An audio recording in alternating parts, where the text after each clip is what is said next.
The human medical frigate Mercy Dawn was 3 days into a routine patrol when the signal came through. It was weak, barely a whisper against the static of deep space, but it was there.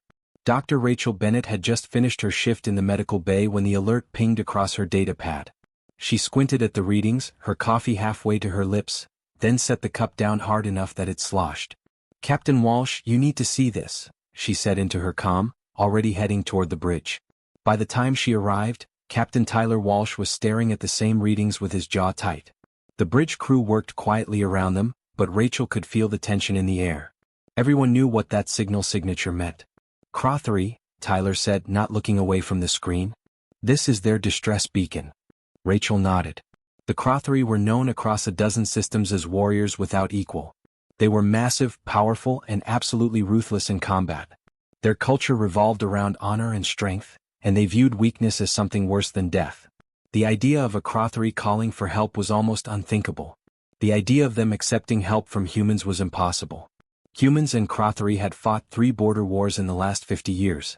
The peace between them was fragile at best, held together by mutual exhaustion rather than any real trust. Helping a Crothery vessel could be seen as an insult. Worse, it could be a trap.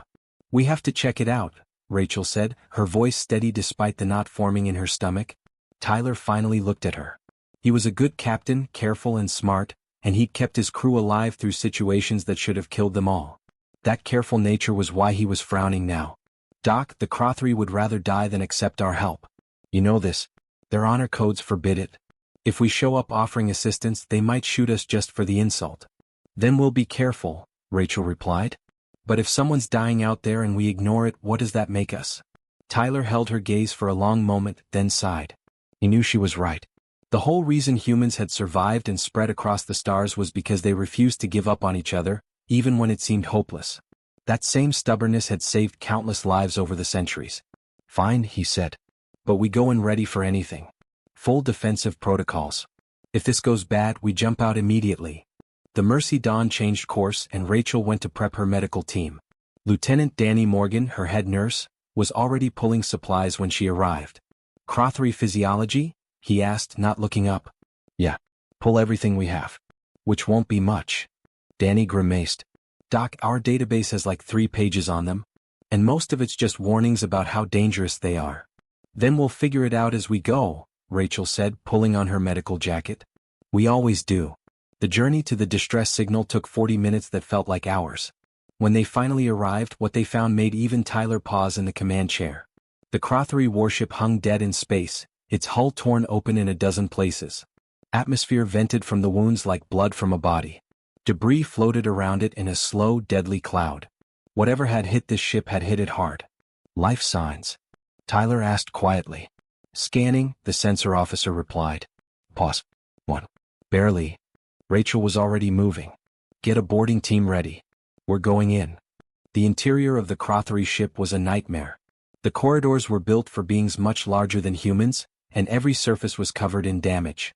Bodies of the crew lay where they'd fallen, massive warriors brought down by whatever catastrophe had struck.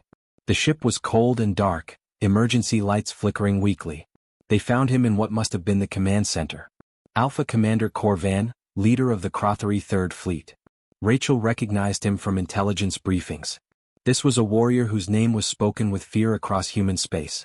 He'd destroyed 6 human ships in the last war alone. Now he lay broken on the deck, barely breathing. His armor was cracked and burned. Blood pooled beneath him, dark and thick. Radiation burns covered his exposed skin. Even unconscious, he was terrifying, easily 8 feet tall with muscles like steel cables. "Oh my God," Danny whispered beside her. Rachel knelt, her scanner already out and running. The readings made her stomach drop. Multiple organ failures. Massive internal bleeding. Radiation poisoning at levels that should have killed him hours ago. The fact that he was still breathing was impossible. When Danny and the team moved closer with the medical equipment, Corvan's eyes snapped open. They were gold, fierce even now, burning with pain and rage. He tried to move, to push them away, but his body wouldn't respond. A sound came from his throat, something between a growl and words. "Leave me." His voice was like gravel and broken glass. "Die, with honor." Rachel looked into those alien eyes and saw something she understood completely. Pride. Fear hidden beneath layers of warrior training. She'd seen it in 1,000 patients across a dozen species. Dying was the same everywhere. Fear was universal. She put her hand on his massive shoulder, feeling the heat of fever burning through him. "Listen to me," she said, her voice calm and firm. "You can hate me tomorrow. You can challenge me to whatever honor duel your people do. Today you're my patient and I don't let my patients die. Understood?" Corvan stared at her. No one spoke to an alpha like this. No one commanded a Crothery warrior. But consciousness was slipping away from him, and he was too weak to resist as Rachel's team lifted him onto the transport stretcher. "Move," Rachel ordered. "We've got minutes, maybe less. Let's get him to the bay and start working miracles." They ran through the dead ship, carrying an enemy warrior who should have been left to die with his honor. But humans had never been good at accepting what should be. They'd built their entire civilization on refusing to give up, on fighting death itself with everything they had. Today would be no different. The moment they got Corvan onto the medical table, all hell broke loose. Dr. Rachel Bennett had worked in frontier medicine for 12 years. She'd treated mining accidents, ship explosions, alien diseases that had no name, and combat injuries that would make most people faint. She thought she'd seen everything. She was wrong. "Get me a full scan now?" Rachel shouted as her team swarmed around the massive Crothery warrior. The medical bay, designed for human patients, felt cramped with Corvan taking up the entire main table. His legs hung off the edge, each one thicker than Rachel's torso. Nurse Kelly Harper's hands flew across the scanning equipment. "Doctor, I'm reading 3 separate cardiac organs. All 3 are failing. Blood pressure dropping fast. He's got something like a liver, but it's completely destroyed." "Radiation levels?" Rachel asked, already pulling up what little information their database had on Crothery biology. "Off the charts," said Dr. Lucas Chin, her second in command. He was pale, staring at his readouts like they'd personally insulted him. "Doc, he's taken enough radiation to kill a human 10 times over. His cells are literally breaking down." Rachel's fingers paused over the console. She looked at the alien warrior on her table, watched his chest rise and fall in shallow, struggling breaths. By every medical standard she knew, Corvan should be dead. Should have been dead hours ago. The fact that he was still breathing was impossible. "His biology is keeping him alive," Rachel said, more to herself than anyone else. "Redundant systems. His body's designed to survive catastrophic damage." "Then his body's about to fail," Kelly said, her voice tight. "Internal bleeding in at least 4 locations. I can't even identify half these organs, much less stop them from hemorrhaging." Lucas pulled Rachel aside, away from the frantic activity around the table. His expression was grim. "Rachel, we don't have protocols for this. The database has 3 pages on Crothery physiology and most of it's just warnings. We're flying completely blind here." Rachel looked past him at the monitors. Every reading was red. Warning lights flashed across multiple screens. Corvan's vital signs were a mess of numbers spiraling downward, each one screaming that they were losing him. Any other species would have died an hour ago. Hell, any other species would have died the moment whatever happened on that ship had happened. But Crothery weren't like other species. They came from a death world where everything was trying to kill you from the moment you were born. Their bodies were built like fortresses, with backup systems for their backup systems. The reputation for toughness wasn't propaganda.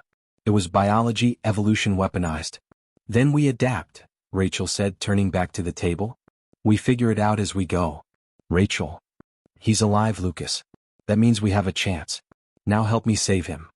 The next 18 hours became a blur of controlled chaos. Rachel worked without stopping, her hands steady even as exhaustion crept into her bones. When standard alien medical procedures failed, she threw them out and started improvising. The radiation poisoning was killing him from the inside, tearing apart his cells faster than his body could repair them. Rachel had seen similar damage in deep space mining accidents, where workers got exposed to ship core radiation. She pulled those protocols, modified them on the fly, adjusted dosages for Corvan's massive size and different biology. It was guesswork and desperation mixed with 12 years of experience. "It's not working fast enough," Kelly said, monitoring the rad levels. "He's still breaking down." "Then we hit him with another round," Rachel replied. "Double the chelation agents. His body can take it." "How do you know?" "Because he's still alive." The internal bleeding was worse. Crothery blood didn't behave like anything in their database. It clotted fast in some areas, creating dangerous blockages. In other areas it wouldn't clot at all, bleeding freely into body cavities.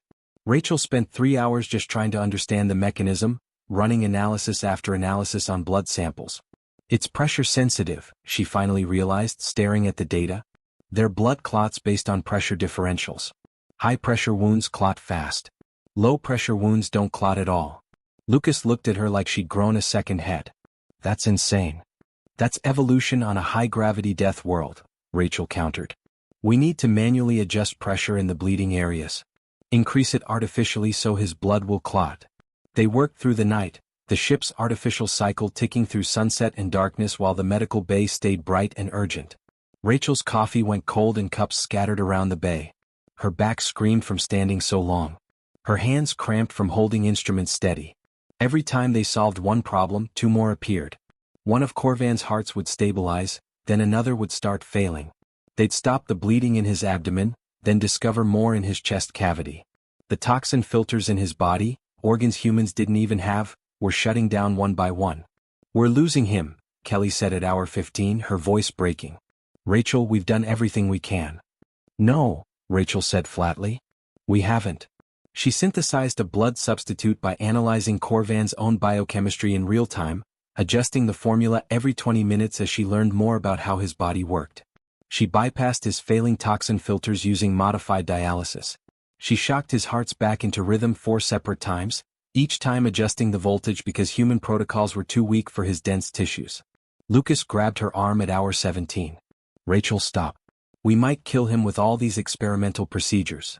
Rachel looked at him, her eyes bloodshot and fierce. Doing nothing will definitely kill him. At least this way he has a chance. This is insane. This is medicine, Rachel shot back. We don't give up. Ever. At hour 18, as artificial dawn broke across the ship's lighting cycle, something changed. The monitors started showing different numbers. Better numbers. Wait, Kelly breathed, staring at her screen. Wait, his primary heart is stabilizing. Rachel, it's holding steady. Secondary heart coming online, Lucas added, disbelief in his voice. How is this possible? Tertiary heart starting, Rachel said, watching the readings with her own disbelief. All 3 hearts. They're restarting in sequence. Then Corvan's eyes opened.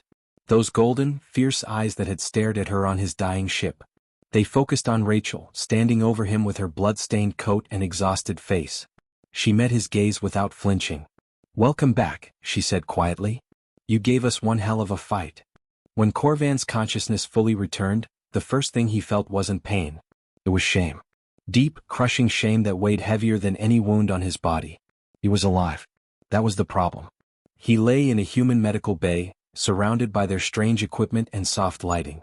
His body was healing. His heart's beat in rhythm. The burning agony of radiation poisoning had faded to a dull ache. He was going to survive. And that was a disgrace beyond measure. In Crothery culture, there were sacred laws that every warrior learned from birth. Strength was everything. Weakness was death. And accepting help from another species, especially from humans, was the ultimate weakness. An alpha who showed such frailty should take his own life immediately to restore honor to his fleet and his bloodline. Corvan stared at the ceiling, his massive hands clenching into fists. He had been saved by humans. Soft, fragile humans who should have left him to die with dignity. Instead, they had dragged him back from the honorable death he deserved. The door to the medical bay slid open and Dr. Rachel Bennett walked in. She looked tired, with dark circles under her eyes, but her movements were efficient as she checked the displays around his bed. Good morning, she said, not looking at him yet. Your hearts are stable. All 3 of them beating strong. Radiation levels have dropped 60%. Your internal injuries are healing faster than I expected. Release me, Corvan said. His voice was still weak, rough like stones grinding together, but it carried command. I must leave this place. Rachel turned to look at him now, those strange human eyes meeting his. You're not healed yet. You need at least another week of treatment. I must restore my honor, Corvan said, putting as much strength into his voice as he could manage.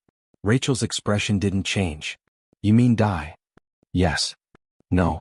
The single word hit Corvan like a physical blow.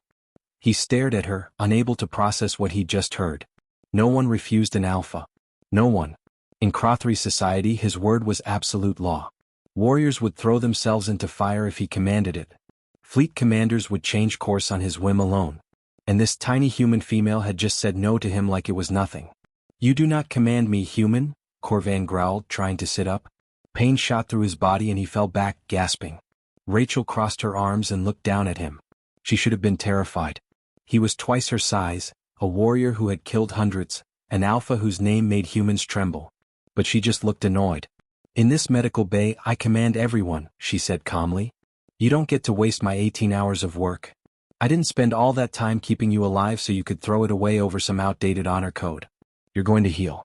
Then, when you're actually capable of standing up without passing out, you can make whatever decisions you want.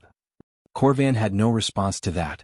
In his entire life, no one had ever spoken to him this way. Over the following days, Corvan watched the human crew with growing confusion. They treated him with dedication and care, checking his wounds, adjusting his medications, bringing him food they'd specially prepared for his biology. They were respectful but not fearful. Professional but not cold. These were the same humans he had fought in the last war. The same species whose ships he had destroyed. He had killed their people and they knew it. Yet they worked to save him anyway. Dr. Bennett visited him 3 times every day. She explained each treatment in detail, showing him the scan results, teaching him about his own biology in ways his own people never had. She never showed fear of his size or his reputation. She treated him like any other patient. On the 4th day, Corvan finally asked the question that had been burning in his mind. Why? His voice was stronger now, healing like the rest of him. Why save your enemy? Rachel was checking one of his 4 lines. She paused, then sat down in the chair beside his bed. Because you needed saving. That's what doctors do. I have destroyed human ships, Corvan said. Killed your people. Your own records must tell you this. They do. Then why? Your species is weak. You waste resources on those who should perish.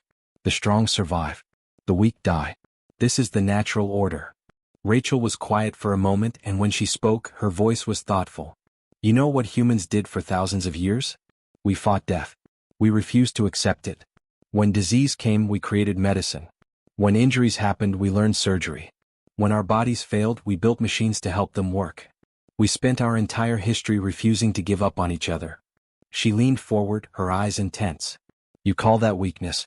I call it the greatest strength our species has. We don't just accept the natural order. We change it. Is it weakness to refuse to give up? Or is it strength to save everyone we can, even when it's hard, even when it seems impossible? Corvan had no answer. The question went against everything he had been taught his entire life. Yet he couldn't deny what he had witnessed. This small human had fought for 18 hours straight to save him.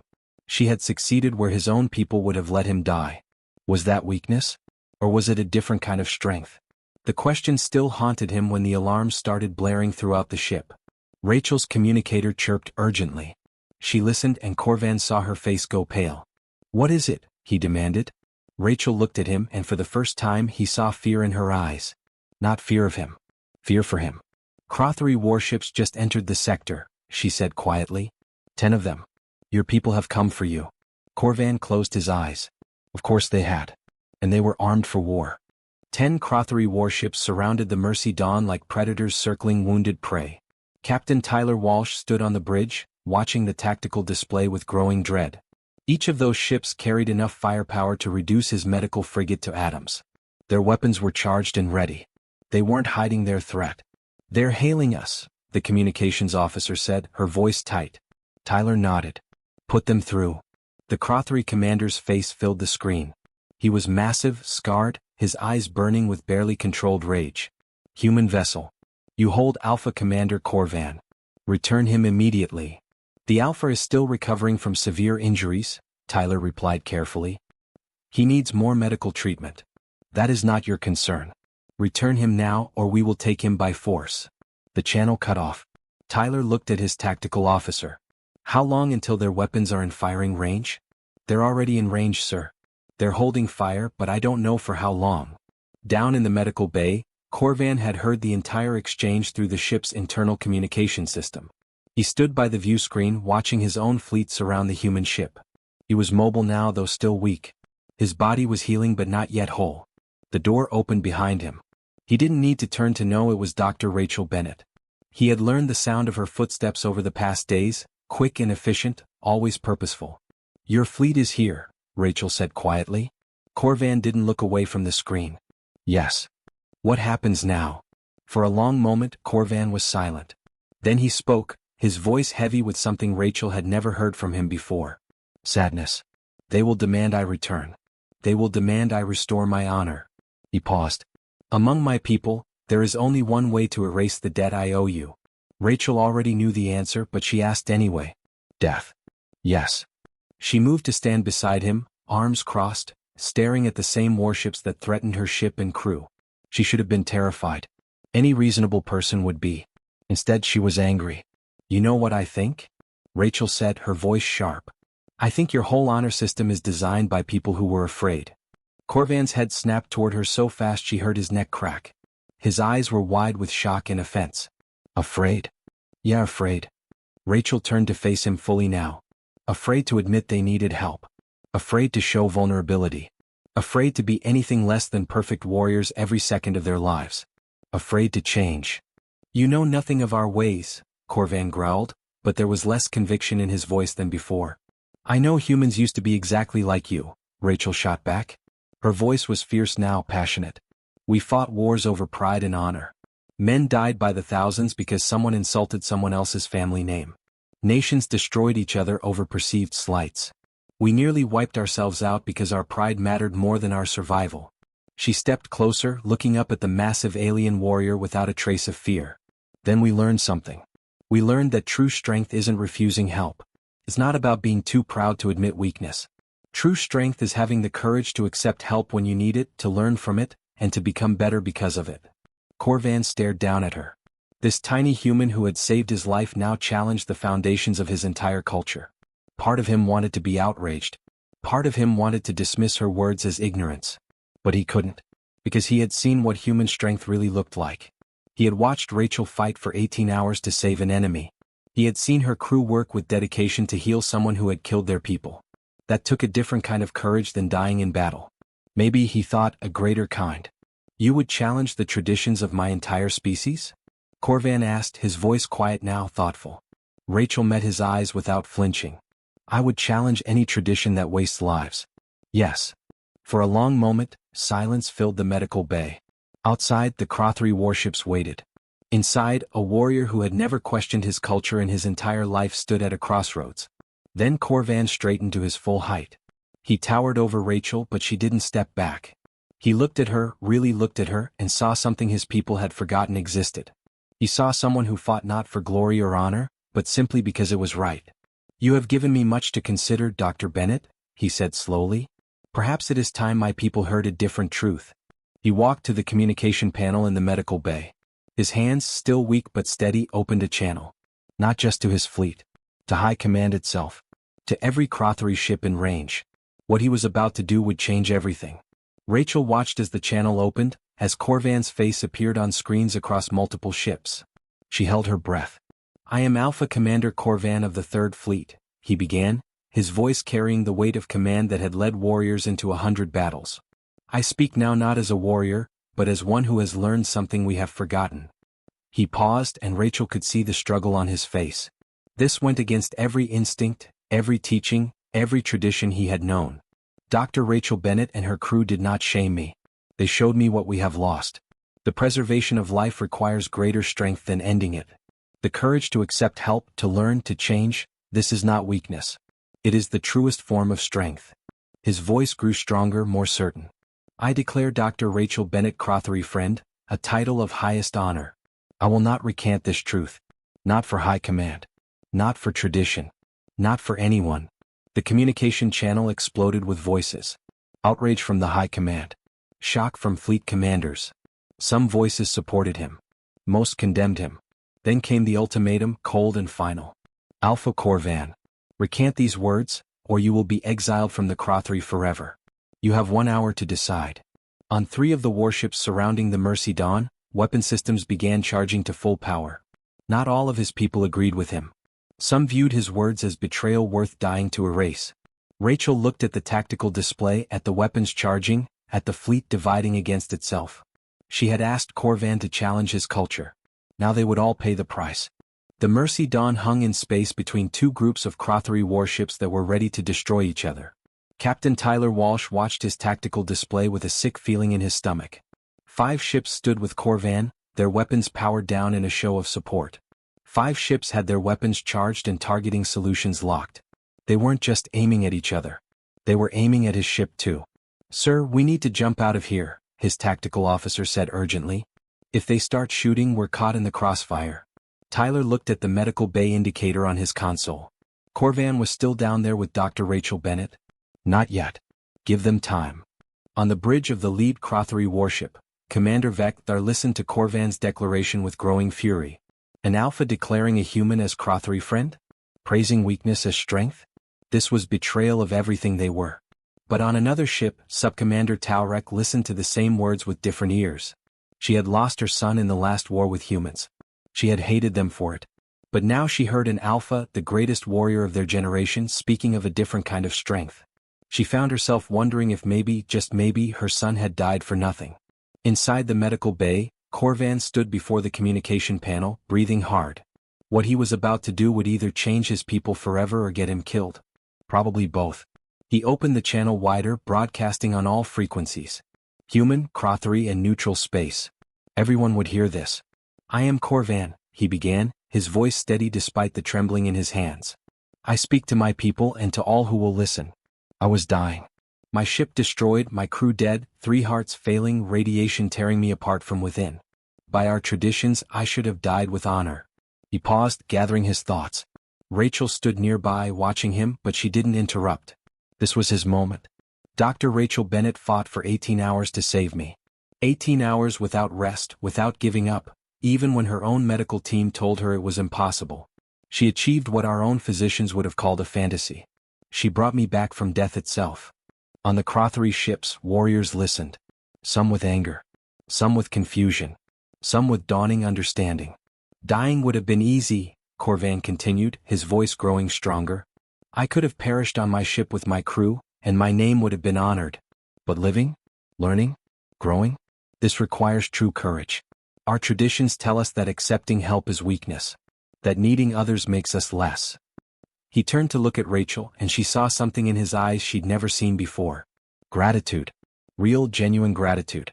"But I have seen human strength now. I have watched them choose to preserve life, even the lives of their enemies. Even my life when I have killed their people. They fought for me when they should have left me to die. Is this not strength of a kind we have forgotten? Is this not courage greater than any battle?" The Crothery fleet wavered. On Subcommander Taurek's ship, weapons powered down. On 2 others the same. But Commander Vector's ship and his 2 loyal vessels kept their weapons hot and ready. "You have been corrupted, Corvan," Vector broadcast back. "You speak like a human now. You are no longer fit to lead Crothery warriors." Then the alarms started. Loud and urgent, they screamed through the Mercy dawn. Corvan's eyes went wide and he reached for his chest. Pain exploded through him, radiating out from his hearts. The stress, the emotion, the sheer weight of what he had just done, it was too much for his still healing body. He collapsed. Rachel was at his side instantly, her hands already assessing, her mind racing. "No, no, no," she muttered. "Not now. Don't you dare die on me now." "Medical bay to bridge," she shouted into her comm. "I need my team here now. Corvan is crashing." The word spread faster than light across the communication channels. The Alpha was dying. Again. Crothery ships that had been ready to fire on each other suddenly had a different crisis. Their leader, the warrior they all respected whether they agreed with him or not, was dying on a human ship. Rachel's hands flew across her instruments, but she could see the readings. Cascade failure. His hearts were stopping one by one just like before. She had the protocols from last time, but she was alone in the bay. Her team was rushing to help, but they might not make it in time. Then Rachel Bennett did something that should have gotten her court-martialed. She opened an emergency broadcast to the entire Crothery fleet. "Every ship. Every channel. This is Dr. Rachel Bennett. Your Alpha is dying. If you want him to live, you need to listen to me right now." Her voice was sharp, commanding, leaving no room for argument. "I need your medical staff on this channel immediately. I'm going to walk you through emergency stabilization procedures." For 3 long seconds nothing happened. Rachel worked frantically, shocking Corvan's primary heart, trying to restart it manually. Outside, Crothery commanders looked at each other in confusion. Take orders from a human? Follow alien medical procedures? Then Subcommander Taurek made a decision. "Medical team, get on that channel. Do what she says." One by one other ships followed. Even Commander Vecthar, who hated everything Corvan had said, couldn't let his alpha die. Crothry medical officers, trained in warrior medicine for battlefield injuries, suddenly found themselves learning human techniques from a human doctor. Primary heart first, Rachel broadcast, her hands working on Corvan while talking into her comm. You need to establish rhythm. Use your cardiac stimulator at these settings. She rattled off numbers, adjusting them for Crothry physiology. On 10 different Crothry ships, medical staff listened and learned. Not because they trusted humans, but because their alpha was dying, and this human was the only one who knew how to save him. Secondary heart. Wait for the primary to stabilize first. Don't rush it. Let his body remember the rhythm. Rachel's voice was steady, calm, professional. Inside she was terrified. But her hands didn't shake. Corvan's primary heart caught. Beat once, twice, then settled into rhythm. Good, Rachel breathed. Now the secondary. Same procedure. For 20 minutes, human and Crothry worked together. Enemy doctors following enemy instructions to save a life. When Corvan's third heart finally restarted and his eyes opened, a cheer went up across multiple ships. Commander Vecthar stared at his medical display in disbelief. It had worked. Human medicine had saved their alpha twice now. He looked at his weapons officer. Power down weapons. The crisis had passed, but something fundamental had changed. Crothry warriors had followed human leadership. They had learned from humans. They had admitted, through their actions if not their words, that humans knew something they didn't. 6 months later, the fringe looked completely different. Dr. Rachel Bennett returned on an official diplomatic ship, part of the first real Crothry human cultural exchange in history. When she docked, Corvan was there to meet her. He looked fully healed now, strong and proud, but something in his eyes was different. Softer. Wiser. Together, they walked through the new medical training facility. Young Crothry warriors, their bodies built for battle, sat in classrooms learning human medicine from human instructors. The first Crothry Civilian Medical Corps was taking shape, something that would have been unthinkable a year ago. You saved more than one life that day, Doctor, Corvan said quietly, watching a young Crothry student practice CPR on a training dummy.